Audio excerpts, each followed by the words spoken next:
Hi, welcome back to my channel. ಈ ಬದುಕಿಗಾಗಿ ಸ್ವಾಗತ. ಇವತ್ತಿನ ಹಾಸ್ಯ ಧಾರಾವಾಹಿಯಲ್ಲಿ ಪೂಜಾ ಮತ್ತು ಸಂತೋಷ್ ದೇವಸ್ಥಾನಕ್ಕೆ ಬಂದಿರ್ತಾರೆ. ಸಂತೋಷ್ ತನ್ನ ಪ್ರೀತಿ ಬಗ್ಗೆ ಏನು ಅಂತ ಹೇಳಿ ಕೇಳ್ತಾನೆ. ಆವಾಗ ಪೂಜಾ ನನಗೆ ಸ್ವಲ್ಪ ಟೈಮ್ ಬೇಕು ಏನು ಅಂತ ಹೇಳೋಕೆ ಅಂತ ಹೇಳ್ತಾಳೆ. ಸರಿ, ನನಗೆ ಟೈಮ್ ಆಗುತ್ತೆ ಅಂತ ಪೂಜಾ ಅಲ್ಲಿಂದ ಹೊರಡ್ತಾಳೆ. ಕನಕ ಅವ್ರು ನೋಡಿಬಿಟ್ಟು ಆಚೆ ಹೋಗಿರ್ತಾಳೆ. ದೇವಸ್ಥಾನಕ್ಕೆ ಮತ್ತೆ ಬಂದು ಅರ್ಚನೆ ಮಾಡೋಕ್ಕೆ ಹೇಳ್ತಾಳೆ. ಯಾರ ಹೆಸರಲ್ಲಿ ಅಂತೇಳಿ ಅರ್ಚಕರು ಕೇಳ್ತಾರೆ. ಆವಾಗ ದೇವರ ಹೆಸರಲ್ಲಿ ಅರ್ಚನೆ ಮಾಡಿ ಅಂತೇಳಿ ಕನಕ ಹೇಳ್ತಾಳೆ. ಆವಾಗ ಅರುಣ್ ನಮ್ಮ ಮನಸ್ಸಲ್ಲಿರೋದನ್ನು ಎಲ್ಲ ಹೇಳಿದ್ದೀನಿ, ನೀವು ಏನು ಅಂತ ಹೇಳಲೇ ಇಲ್ಲ ಅಂತ ಹೇಳಿ ಕೇಳ್ತಾನೆ. ಆವಾಗ ನನಗೆ ಯೋಚನೆ ಮಾಡ್ತಾ ಇದ್ದೀನಿ, ಸ್ವಲ್ಪ ಟೈಮ್ ಬೇಕು ಅಂತ ಹೇಳಿ ಕನಕ ಹೇಳ್ತಾಳೆ. ಒಪ್ಪಿಗೆ ಇಲ್ಲ ಅಂತ ಹೇಳೋದಕ್ಕೆ ಇಷ್ಟೊಂದು ಟೈಮ್ ಬೇಕಾ ಅಂತ ಹೇಳಿ ಅರುಣ್ ಕೇಳ್ತಾನೆ. ಅದೆಲ್ಲ ಗೊತ್ತಾಗುತ್ತೆ, ಇವಾಗ ದೇವರಿಗೆ ನಮಸ್ಕಾರ ಮಾಡಿ ಅಂತ ಹೇಳಿ ಕನಕ ಹೇಳ್ತಾಳೆ. ಕನಕ ಅರುಣ್ ಅರ್ಚನೆ ಮಾಡಿಕೊಂಡು ಆಚೆ ಬರ್ತಾರೆ. ಆವಾಗ ಅರುಣ್ ಮತ್ತೆ ಕೇಳ್ತಾನೆ, ನೀವೇನು ಹೇಳಲೇ ಇಲ್ಲ ಅಂತ ಹೇಳಿ, ಸ್ವಲ್ಪ ಟೈಮ್ ಬೇಕು ನನಗೆ, ಇವಾಗ ಫ್ರೆಂಡ್ಸ್ ಆಗಿರೋಣ, ನಿಮ್ಮ ಬಗ್ಗೆ ಏನೂ ಗೊತ್ತಿಲ್ಲ ನನಗೆ ಅಂತ ಹೇಳಿ ಕನಕ ಹೇಳ್ತಾಳೆ. ಬಾಯ್ ಫ್ರೆಂಡ್ ಆಗಿರ್ಬೋದಲ್ವಾ, ಫ್ರೆಂಡ್ ಆಗಿರೋಕ್ಕೆ ಇಷ್ಟ ಅಂತ ಹೇಳಿದ ಮೇಲೆ ನಾನಂದರೆ ನಿಮಗೆ ಇಷ್ಟ ಅಂತಾನೆ ಅರ್ಥ ಅಲ್ವಾ ಅಂತ ಹೇಳಿ ಅರುಣ್ ಕೇಳ್ತಾನೆ. ಆವಾಗ ನಿಮ್ಮ ಪೊಲೀಸ್ ಬುದ್ಧಿ ಇಲ್ಲಿ ತೋರಿಸ್ಬೇಡಿ ಅಂತ ಹೇಳಿ ಕನಕ ಹೇಳ್ತಾಳೆ.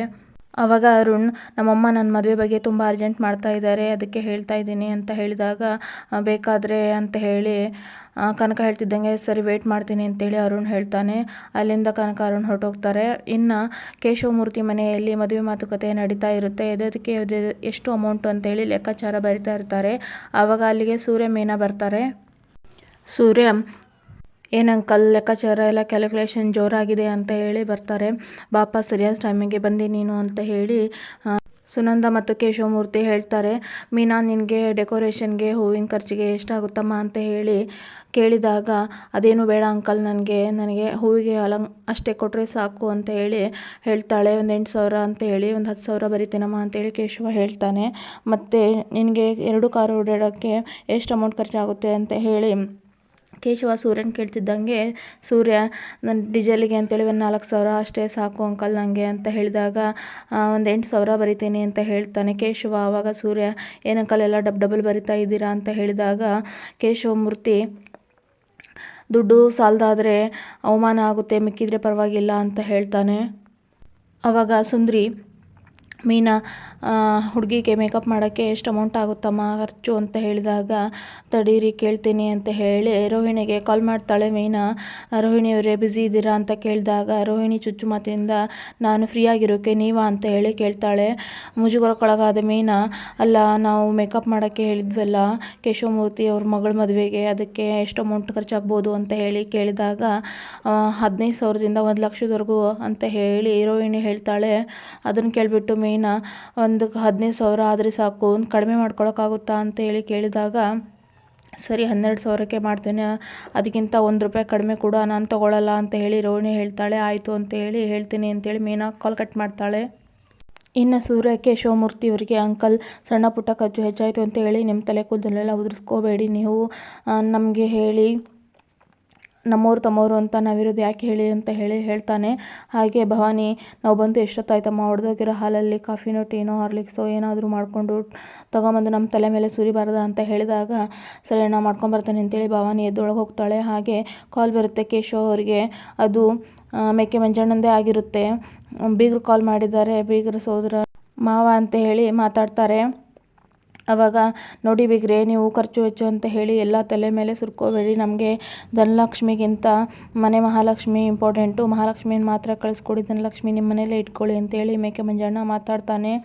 ಧ್ವನಿ ಕೇಳಿಬಿಟ್ಟು ಮೀನಾ ಸೂರ್ಯನಿಗೆ ಸ್ವಲ್ಪ ಅನುಮಾನ ಬರುತ್ತೆ. ಅಷ್ಟರಲ್ಲಿ ಮೇಕೆ ಮಂಜಣ್ಣ ಕಾಲ್ ಕಟ್ ಮಾಡ್ತೀನಿ. ಅಯ್ಯೋ, ನಿಮ್ಮ ಹತ್ರ ಮಾತಾಡಿಸ್ಬೇಕು ಅಂತ ಇದ್ದೆ, ಕಾಲ್ ಕಟ್ ಮಾಡಿಬಿಟ್ರು ಬೀಗರು ಅಂತೇಳಿ ಕೇಶವ ಹೇಳ್ತಾರೆ. ಆವಾಗ ಈ ಧ್ವನಿ ಎಲ್ಲೋ ಕೇಳಿದಂಗಿದೆ, ನಮಗೆ ಹತ್ತಿರದಲ್ಲಿ ಅಂತ ಹೇಳಿ ಹೇಳಿದಾಗ ಕೇಶವ, ಇವರು ತರಕಾರಿ ಅಂಗಡಿ ಇಟ್ಕೊಂಡಿದ್ದಾರೆ, ಮೋಸ್ಟ್ಲಿ ಅಲ್ಲೇ ಕೇಳಿರಬೇಕು ಇವ್ರ ಧ್ವನಿನ ನೀವು ಅಂತ ಹೇಳಿ ಹೇಳ್ತಾರೆ. ಇನ್ನು ಶ್ರುತಿಯವರ ಅಮ್ಮ ಶೀಲಾ ಶಾಂತಿಯವ್ರಿಗೆ ಕಾಲ್ ಮಾಡ್ತಾಳೆ.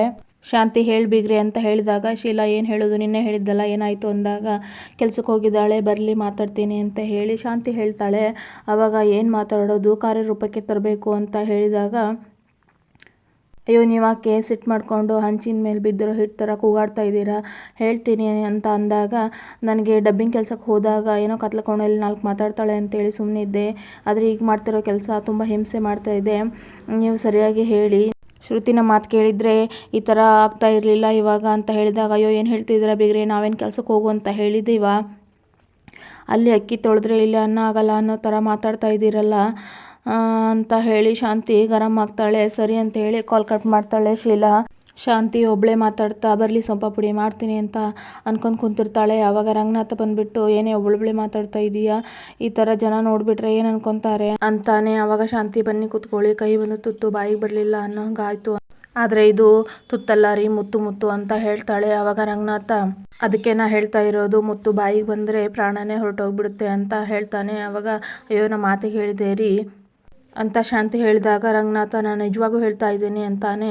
ಆವಾಗ ಶಾಂತಿ ಹಾಗಾದರೆ ನನ್ನ ಮಗ ರವಿ ಉದ್ಧಾರ ಆಗೋದು ನಿಂಗೆ ಇಷ್ಟ ಇಲ್ವಾ ಅಂತ ಹೇಳಿ ಶಾಂತಿ ಕೇಳಿದಾಗ, ಸ್ವಪ್ರಯತ್ನಕ್ಕೂ ಸ್ವಂತದವ್ರು ಸಹಾಯ ಮಾಡೋದಕ್ಕೂ ವ್ಯತ್ಯಾಸ ಇದೆ ಅಂತ ಹೇಳಿ ರಂಗನಾಥ ಹೇಳ್ತಾರೆ.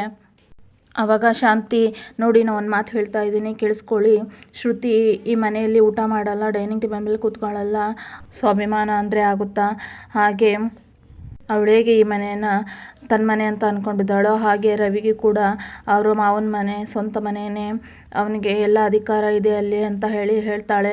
ಆವಾಗ ರಂಗನಾಥ ವ್ಯಕ್ತಿನ ಬಳಸ್ಕೊಳ್ಳೋದಕ್ಕೂ ವಸ್ತುನ ಬಳಸ್ಕೊಳ್ಳೋದಕ್ಕೂ ವ್ಯತ್ಯಾಸನೇ ಗೊತ್ತಿಲ್ಲ ನಿನಗೆ ಅಂತ ಹೇಳಿ ಹೇಳ್ತಾನೆ.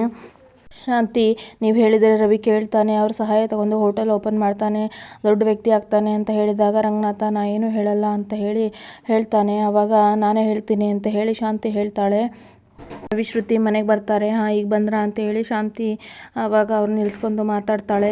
ನಿಮ್ಮಮ್ಮ ಮನೆಗೆ ಬಂದಿದ್ರಮ್ಮ ಅಂತ ಹೇಳಿ ಹೇಳ್ತಾಳೆ. ಅಯ್ಯೋ ಶ್ರುತಿ ನೀನು ಡಬ್ಬಿಂಗ್ ಮಾಡದೆ ಹೋದರೆ ಏನೂ ನಡೆಯೋದಿಲ್ವಾ, ನಿನ್ಗೆ ಯಾಕೆ ಬೇಕಿತ್ತು ಹೋಟೆಲಲ್ಲಿ ಸರ್ವರ್ ಕೆಲಸ ಮಾಡೋದು ಅಂತ ಹೇಳಿ ಶ್ರುತಿಗೆ ಶಾಂತಿ ಹೇಳ್ತಾಳೆ. ಆವಾಗ ರವಿ ನನಗೂ ಇಷ್ಟ ಇಲ್ಲ ಇಲ್ಲಿ ಕೆಲಸ ಮಾಡ್ತಾ ಇರೋದು, ಅವ್ರ ಅಮ್ಮನಿಗೆ ಇಷ್ಟ ಇಲ್ಲ, ನಾ ಎಷ್ಟು ಸರಿ ಹೇಳಿದ್ದೀನಿ ಬಿಟ್ಬಿಡು ಅಂತ ಹೇಳಿ ಅಂದಾಗ ಶ್ರುತಿ ನಾನು ಇಲ್ಲಿರೋದು ಬರೀ ಕೆಲಸ ಮಾಡೋದಕ್ಕಲ್ಲ ಅಂತ ಹೇಳಿ ಹೇಳ್ತಾಳೆ. ಮತ್ತೇನಕ್ಕೆ ಅಂತೇಳಿ ರವಿ ಕೇಳ್ತಾನೆ. ಆವಾಗ ನೀತು ಅವನ ಜೊತೆಗೆ ಫ್ರೀ ಆಗಿರೋದನ್ನು ನೋಡಿಬಿಟ್ಟು ಶ್ರುತಿ ಕೆಲಸಕ್ಕೆ ಸೇರ್ಕೊಂಡಿರೋದನ್ನು ನೆನಪು ಮಾಡ್ಕೊತಾಳೆ.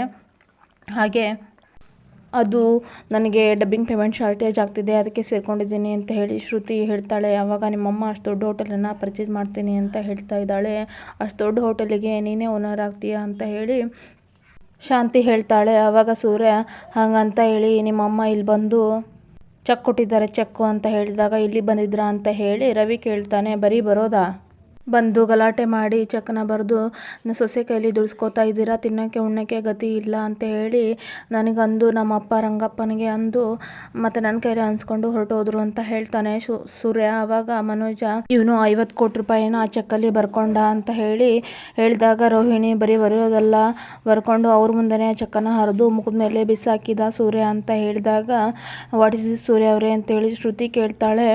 ಆವಾಗ ರವಿ ಅವನ್ನ ಕೇಳ್ತೀಯ ಶ್ರುತಿ, ಆ ಜಾಗದಲ್ಲಿ ನಾನಿದ್ದೆ ಇನ್ನೂ ಕೆಟ್ಟದಾಗೆ ನಡ್ಕೊತಾ ಇದ್ದೆ ಅಂತ ಹೇಳಿ ಹೇಳ್ತಾನೆ. ಆವಾಗ ಸೂರ್ಯ ರವಿಕಾಂತ್ ಅವ್ರ ಅಪ್ಪನ ಹತ್ರ ಮರದಲ್ಲಿರೋ ಎಲೆ ಥರ ಚೆಕ್ಕು ತುಂಬ ಇಷ್ಟ ಇದೆ ಅಂತ ಕಾಣಿಸುತ್ತೆ, ಒಂದೊಂದನ್ನೇ ಹರಿದು ಅವಾಗವಾಗ ಇಲ್ಲಿ ಕಳಿಸ್ತಿರ್ತಾರೆ ಅಂತ ಹೇಳಿದಾಗ ಶಾಂತಿ ಅಯ್ಯೋ ರವಿ ಇವನ ಮಾತಿಗೆ ಯಾಕೆ ತಲೆ ಕೆಡಿಸ್ಕೊತೀಯ, ನೀನು ಓನರ್ ಆದಮೇಲೆ ಇವನು ನೋಡಬೇಕಲ್ಲ, ಹೊಟ್ಟೆ ಉರಿಸ್ಕೊತಾನೆ, ನೀವು ಉದ್ಧಾರ ಆಗ್ತೀಯಾ ಅಂತ ಹೇಳಿ, ನೀವು ಉದ್ಧಾರ ಆಗಬಾರ್ದು, ನೀವು ಬೆಳಿಬಾರ್ದು ಅಂತ ಹೇಳಿ ಈ ಥರ ಹೇಳ್ತಾ ಇದ್ದಾನೆ. ಅವನ ಮಾತು ನೀನು ಕೇಳಬೇಡ, ಅವನು ಬರೀ ಡ್ರೈವರ್ ತಾನೆ, ನೀನು ಓನರ್ ಅಲ್ಲ ಅಂತ ಹೇಳಿ ಹೇಳಿದಾಗ ಮೀನಾ ನಮ್ಮ ಮನೆಯವರು 2 ಕಾರ್ ಓನರ್ ಅತ್ತೆ ಅಂತ ಹೇಳಿ ಹೇಳ್ತಾಳೆ. ಆವಾಗ ಮಧ್ಯೆ ಬಂದುಬಿಡು ನಂದೆಲ್ಲಿರಲಿ ಅಂತ ಹೇಳಿ ಒಂದು ಡೈಲಾಗ್ ಹೇಳೋಕ್ಕೆ ಅಂತ ಹೇಳ್ತಾಳೆ ಶಾಂತಿ. ಆವಾಗ ರವಿ ಶ್ರುತಿ ಮಧ್ಯೆ ಜಗಳ ಆಗುತ್ತೆ. ಶ್ರುತಿ ನೋಡು ರವಿ ಯಾವತ್ತಿದ್ರೂ ಆಸ್ತಿ ನಿಮಗೆ ಬರಬೇಕಲ್ವಾ, ಇವಾಗೆ ಒಂದು ಹೋಟೆಲ್ ಇಟ್ಕೊಡ್ತೀನಿ ಅಂತ ಹೇಳ್ತಾ ಇದ್ದಾರೆ, ನೀನು ಯಾಕೆ ಕೇಳ್ತಾ ಇಲ್ಲ ಅಂದಾಗ ನನಗೆ ಸ್ವಾಭಿಮಾನ ಇದೆ, ಸ್ವಾಭಿಮಾನ ಬಿಟ್ಟು ನಾನು ಮಾಡೋದಿಲ್ಲ, ನನಗೆ ಸ್ವಂತವಾದಂತಹ ಶಕ್ತಿ ಇದೆ, ಅದನ್ನು ಯಾರೂ ನಂಬ್ತಾ ಇಲ್ಲ ಅಂತ ಹೇಳಿ ನೋಡಿ ನನಗೆ ಇದ್ಯಾವುದೂ ಇಷ್ಟ ಇಲ್ಲ, ನನ್ನ ನಿರ್ಧಾರ ಹೇಳಾಗಿದೆ, ಇದಕ್ಕೆ ಬಿಟ್ಟು ನೀನು ಏನಾದರೂ ನಿರ್ಧಾರ ತಗೊಳ್ಳೋದಿದ್ರೆ ನಿನ್ನಿಷ್ಟ ಅಂತ ಹೇಳಿ ರವಿ ಅಲ್ಲಿಂದ ಹೊರಟೋಗ್ತಾನೆ. ಆಚೆ ಕಡೆ ಬಂದು ರವಿ ಆಕಾಶ ನೋಡ್ತಾ ನಿಂತ್ಕೊಂಡಿರ್ತಾನೆ. ಆವಾಗ ಸೂರ್ಯ ಬಂದು ಏನೋ ನೋಡ್ತಾ ಇದೀಯಾ ಅಂತ ಹೇಳಿದಾಗ ನಿಮ್ಮತ್ತೆ ಶೀಲಾನ ನೋಡ್ತಾ ಇದೀಯಾ ಅಂತ ಹೇಳಿ ಕೇಳ್ತಾನೆ. ಆವಾಗ ಅಯ್ಯೋ ಸುಮ್ಮನೆ ಇರೋ ಸೂರ್ಯ, ಹಾಗೆ ನೋಡ್ತಾ ನಿಂತಿದ್ದೆ ವಿಚಾರ ಮಾಡಿಕೊಂಡು ಅಂತ ಹೇಳಿದಾಗ ಆವಾಗ ಮನೋಜ ಫೋನಲ್ಲಿ ಮಾತಾಡಿಕೊಂಡು ಅಲ್ಲಿಗೆ ಬರ್ತಾನೆ. ಆವಾಗ ಏನೋ ಇಬ್ಬರು ಸೇರಿ ಮಾತಾಡ್ತಾ ಇದ್ದೀರಾ ನನ್ನ ಬಿಟ್ಬಿಟ್ಟು ಅಂದಾಗ ಸೂರ್ಯ ನಿನ್ನ ಬಗ್ಗೆ ಮಾತಾಡಬೇಕಾದ್ರೆ ನಿನ್ನನ್ನು ಯಾವತ್ತಾದರೂ ಕರೀತಾರಾ ಯಾರಾದರೂ ಅಂತ ಹೇಳಿದಾಗ ನನ್ನ ಬಗ್ಗೆ ಯಾಕೋ ಮಾತಾಡ್ತಾ ಇದೆಯಾ ಅಂತ ಹೇಳಿ ಮನೋಜ ಅಲ್ಲಿಗೆ ಬರ್ತಾನೆ. ಆವಾಗ ರವಿ, ಸೂರ್ಯ ಸುಮ್ಮನೆ ಇರು, ನಾವ್ಯಾಕೋ ಮನೋಜ ನಿನ್ನ ಬಗ್ಗೆ ಮಾತಾಡೋಣ ಅಂತ ಹೇಳ್ತಾನೆ. ಯಾಕೆ ಮಾತಾಡಬಾರ್ದು, ಸಾಧಕರ ಬಗ್ಗೆ ಯೋಚನೆ ಮಾಡ್ತಾನೆ ಇರಬೇಕು, ಮಾತಾಡ್ರಿ ಅಂತ ಹೇಳ್ತಾನೆ. ಆವಾಗ ಸೂರ್ಯ ಹಾಗೆ ತೆಗೆದು ತಲೆ ಮೇಲೆ ಬಿಟ್ಟೆ ಅಂದರೆ ಬಂದಿರೋ ಕಣ್ಣು ಹೋಗ್ಬಿಡ್ಬೇಕು ವಾಪಸ್ಸು. ಈ ಮನೇಲಿರೋ ಕೀಟ ಕೀಚಕ ನೀನು ಅಂತ ಹೇಳಿ ಸೂರ್ಯ ಹೇಳ್ತಾನೆ. ಅಯ್ಯೋ ಸುಮ್ಮನಿರೋ ಸೂರ್ಯ ಅಂತ ಹೇಳಿ ರವಿ ನಿಲ್ಲಿಸ್ತಾನೆ. ಅವಾಗ ಮನೋಜ, ರವಿ ನಿಮ್ಮ ಅತ್ತೆ ಕೊಟ್ಟಿರೋದು ಬಂಪರ್ ಆಫರು, ಇವನ ಮಾತನ್ನು ಕೇಳಬೇಡ, ಇವನ್ನ ನೀನು ಹಾಳು ಮಾಡೋಕ್ಕೆ ನಿಂತ್ಕೊಂಡಿದ್ದಾನೆ, ನೀನು ಆ ದುಡ್ಡನ್ನು ಬಳಸ್ಕೊಂಡು ಓನರ್ ಆಗು, ಬೆಳೆಯೋ ವಯಸ್ಸಲ್ಲೇ ಬೆಳೆ, ಮುಪ್ಪಾದ ಮೇಲೆ ಇದನ್ನೆಲ್ಲ ಅನುಭವಿಸೋಕ್ಕೆ ವಯಸ್ಸಿರಲ್ಲ ಅಂತ ಹೇಳ್ತಾನೆ. ಆವಾಗ ರವಿ, ನನಗೆ ಸ್ವಾಭಿಮಾನ ಇದೆ, ನಾನು ಸ್ವಂತ ದುಡ್ಡಲ್ಲೇ ಹೋಟೆಲ್ ಓಪನ್ ಮಾಡೋದು, ಅವಾಗೇನು ಸಿಗುತ್ತೆ ನಿನಗೆ ಅಂತ ಮನೋಜ ಕೇಳಿದಾಗ ನನಗೆ ಆತ್ಮತೃಪ್ತಿ ಸಿಗುತ್ತೆ ಅಂತ ಹೇಳಿ ರವಿ ಹೇಳ್ತಾನೆ. ಮನೋಜ್ ಹೇಳಿದ ಮಾತನ್ನು ಯಾವುದನ್ನು ರವಿ ತಲೆ ಕೆಡಿಸ್ಕೊಳ್ಳೋದಿಲ್ಲ, ಸ್ವಾಭಿಮಾನದಿಂದನೇ ನಾನು ಸ್ವಂತವಾಗಿ ಹೋಟೆಲ್ ಓಪನ್ ಮಾಡೋದು ಅಂತ ಹೇಳ್ತಾನೆ. ಅದನ್ನು ಕೇಳಿ ಸೂರ್ಯಗೆ ಖುಷಿಯಾಗುತ್ತೆ. ಇನ್ನು ಮುಂದಿನ ಸಂಚಿಕೆಯಲ್ಲಿ ಮೀನಾಗೆ 2 ಲಕ್ಷದ ಆರ್ಡರ್ ಸಿಗುತ್ತೆ.